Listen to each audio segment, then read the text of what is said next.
مرحبا باللي رجال المجد شايل فوق متنه يعتلي النشان طايل عاجب الناموس والرتبة حصايل شرف اللي شايله في العمر همه مرحبا به والفخر رافق حضوره نورت كل السعودية بنوره والمطايل في الفضايل فخوره يوم تتحييه بالحضن وتضمه التعب ما ضاع فيك الغالي طايل الف مبروك التخرج بالفعايل يا وريث العز يا فخر المراجل رجعتك العيد يا الغالي مهمه تخصص الصواريخ بتفوق هذا طايل بالفخر للغيم عاني في سماء المملكه كصقر حل عادم الروسي وعانك اللي قمه فرحه امه يكفي العالم غلاها جلال اللي تباها في ظناها طايل اللي لو تبي عمره فداها وارخص لعيونها روحه ودمه وسندها وعزوه اخوانه وخواته كل غالي له يقدم تهنياته المفاخر شيء رسمي في حياته طايل اللي يثبت القول ويتمه وحنين اخته فيه تتباهى وتفخر سلمان وعبد الرحمن متباهين اكثر ميلاد ومهالها الريحان تنثر والغلا بين الاهل يزاد حجمه والكويك برموز المجد واهله صيتهم فوق السما كل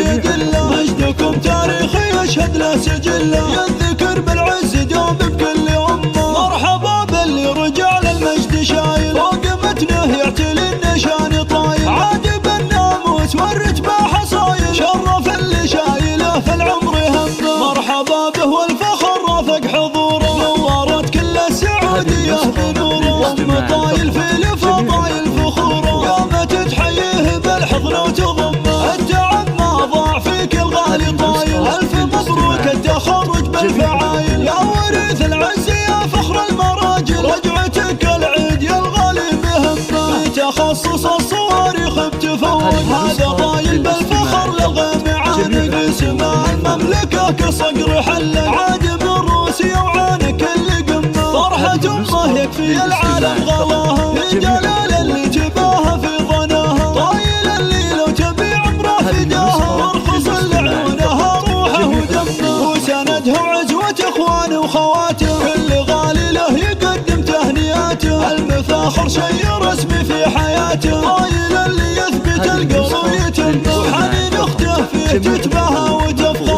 سلمان وعبد الرحمن متباهين اكثر ميلاد ومهالها الريحان تنثر والغلا بين الاهل يزاد حجمه والكويك برموز المجد واهله صيتهم فوق السما كل يدله مجدكم تاريخي يشهد له سجله يذكر بالعز دوم بكل